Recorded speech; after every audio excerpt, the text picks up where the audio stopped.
Number one Ibble Dibble here. Hello, friends. I'm back to talk about all the reasons Megan's brand sucks.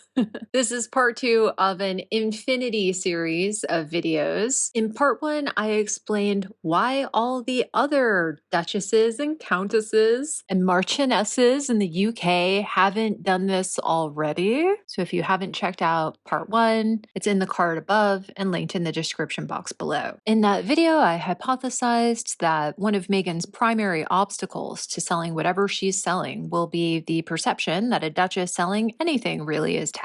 In my opinion, there are 3 main sociological factors why, among Brits especially, but the rest of the Anglosphere by extension, and to varying degrees, many find a duchess selling lowly consumer goods distasteful or embarrassing, and therefore will not care to identify as same by owning and displaying what any such duchess owns, promotes, sells, or displays, and that will hinder sales. I'm calling these factors the British element, the foreign element, and the female element, though there's obviously a lot of overlap between them and nuance to explore.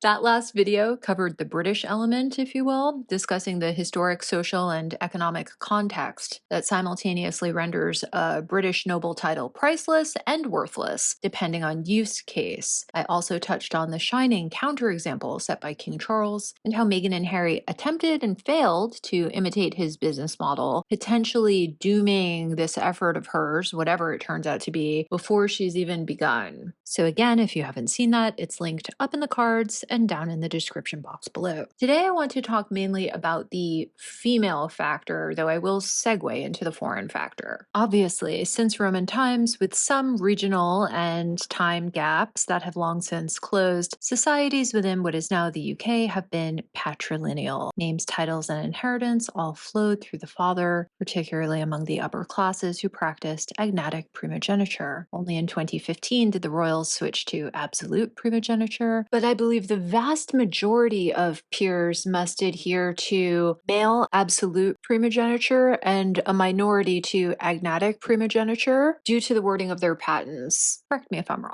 For a few centuries, mother tongue and religion flowed through the mother, but by the 17th and 18th centuries, those had pretty much stopped flowing anyway due to, we'll say, religious and ethnic strife, and leave it at that. This video is already enough of a boring history lesson. The point of my mentioning it is that for going on 2 millennia, British personal identity has largely been derived from the status and standing of one's father. In times when there were rather more titles going around than funds to support them, impoverished or indebted ladies were obliged to present non-aristocratic heiresses as debutantes at court in exchange for payment. Or sometimes the deal was already struck, and these heiresses were only presented after their marriage by their own mother-in-laws. As a native New Yorker, the example that readily springs to my mind is Jenny Jerome, widely considered the first dollar princess. Winston Churchill's mother. She married Randolph Churchill in 1874. This same year, the Grosvenors were raised to dukes from marquises by Queen Victoria. She famously greatly embarrassed her mother-in-law in a very Meghan Markle way, actually, by kissing Queen Victoria back. The protocol for being presented was stepping forward when announced, curtsying deeply. If you were a peeress or the wife or daughter of a peer, Queen Victoria would tap your chin to lift your head up and kiss you on the forehead. If you were not an aristocrat, she would offer her hand to kiss beneath your already bowed head. No one told Jenny this, or she wasn't listening, or she didn't pick it up when it should have been obvious, or she was a raging attention-seeking narcissist. But after Queen Victoria kissed her on the forehead, she kissed Queen Victoria on the cheek like it was her granny. Apparently the Queen looked confused and shocked. The Duke and Duchess of Marlborough were horrified at the idea of their son marrying a nouveau riche New-Yorkaise the Prince of Wales wouldn't stop leering at parties, but not horrified enough to turn down the equivalent of £5 million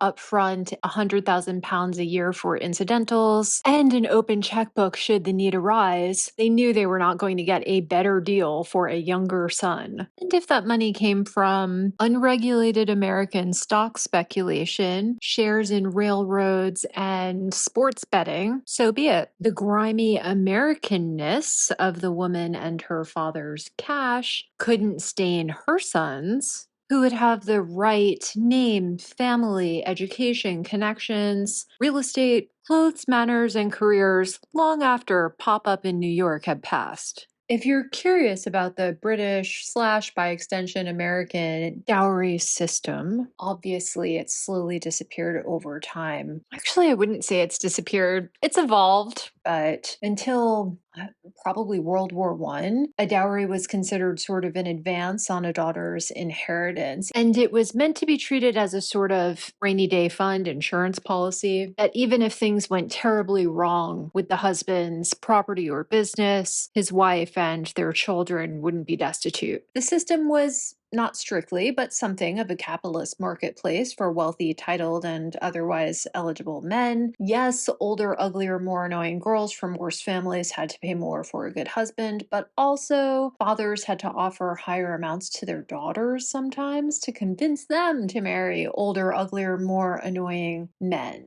So, for example, the father of Lord Byron's starstruck bride gave him the equivalent of £1.5 million in today's money, even though Byron was only a baron, a debtor, and he abandoned the girl just a year later, while the Duke of Devonshire paid £1.8 million in today's money for his eldest daughter to marry the Earl of Carlisle's heir, an amount she negotiated higher and higher over the course of 6 months, saying she was afraid to marry someone 10 years older than her and really deserved a duke or a prince. By the way, Viscount Morpeth was only 27 when they finally did marry. They had a very happy marriage and 12 children. Gotta love the hustle. But anyway, long story short, the equivalent of £1 or £1.5 million was the norm for an heir, not a spare. So these British noble dads couldn't or wouldn't compete. As for the American interloper herself, no problem. Just socially ostracize the couple entirely until their now quite rich little sons are of marriageable age themselves. Winston Churchill, needless to say, is considered thoroughly British, goat Brit, according to a 2002 BBC poll and accompanying film documentary. And though he obviously eventually at least pretended to come around on the subject, he was famously anti-American in his early career, writing that Americans had shockingly few and poor manners, were openly hostile to Brits specifically, and generally domineering. But on the other hand, no one responded better to being treated well. If you treated an American well, they'd make a real show of treating you better. Now, I can't speak for all Americans, obviously, but I'm acquainted with the milieu in which his mother was raised, and my reaction to his impressions was, what are you talking about? By all accounts, his own mother was all of these things, just baseline, unapologetically contemptible in a very Meghan way. She didn't even try to cover up her affair with the Prince of Wales during her son's childhoods. She never concerned herself with recognizing, understanding, or rectifying the many faux pas she committed. She ignored the most pathetic, pleading letters from 8, 9, 10-year-old Winston at boarding school, begging her for money and visits. She never visited, and the money was always too little, too late. After his father died, she married not one, but 2 men half her age who more or less swindled and abandoned her. She penned an autobiography in which almost every detail was a self-aggrandizing, easily disproven lie or extreme exaggeration. And she stole her son's inheritance from the Marlborough side 14 years in a row before Winston figured it out due to some secretarial slip-up on her part. You never get a second chance to make a first impression, and Jenny Jerome was the worst.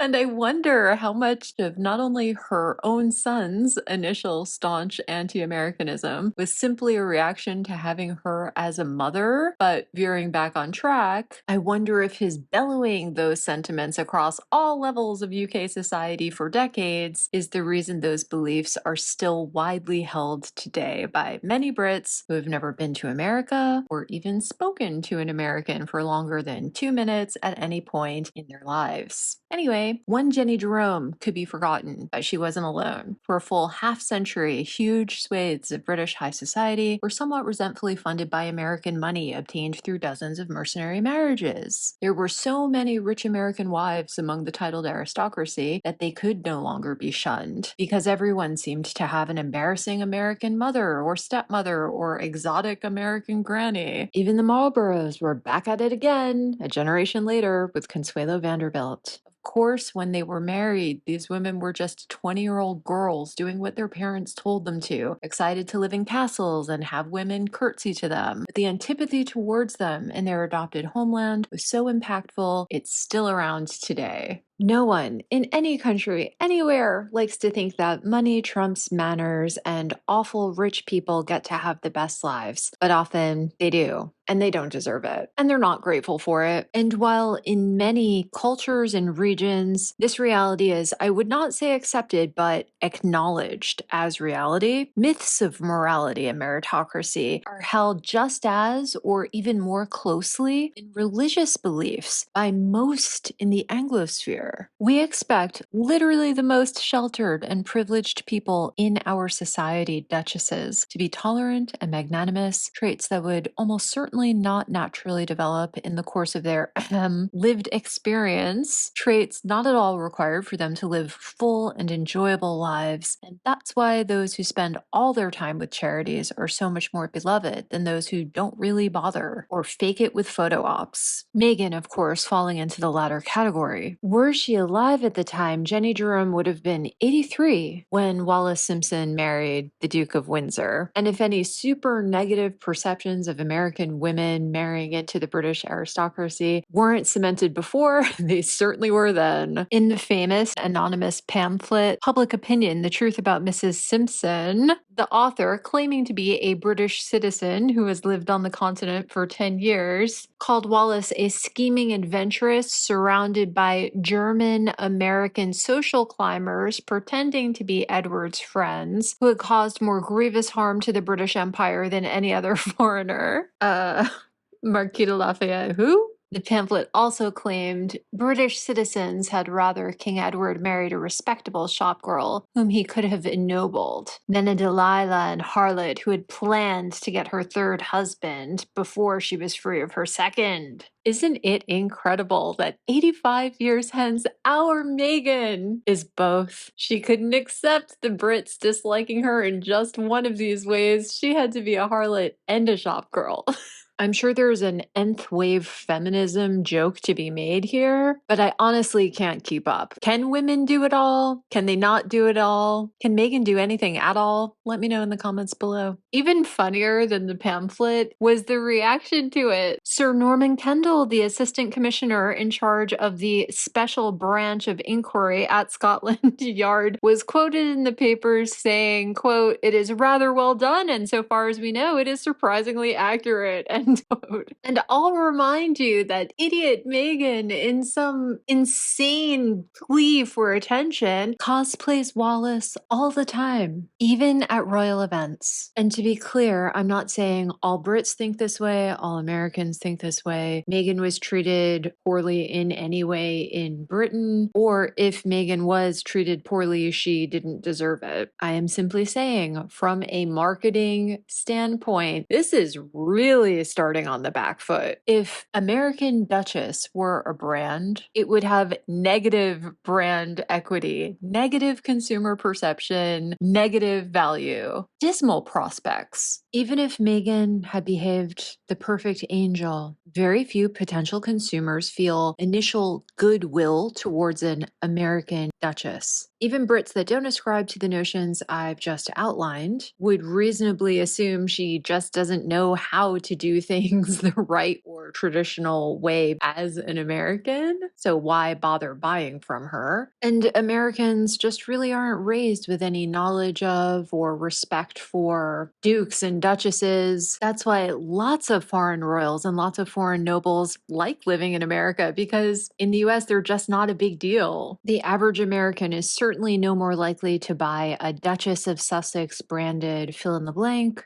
than any other brand. No one cares in the nicest possible way. And of course, in Meghan's case, personally, there's all the bad behavior, all the publicity fatigue, the fact that Harry has completely ruined any goodwill his own Duke of Sussex brand might have commanded, doing his Duchess of Sussex no favors. She wears this Duchess of Sussex brand like it's a life vest, but it's not. It's a lead weight belt. It's dragging you down. We all laughed at just Harry, but just Meghan would be better. It would be easier to sell just Meghan. Okay, that's my chat for the day. Toodles. Don't forget to like, share, and subscribe.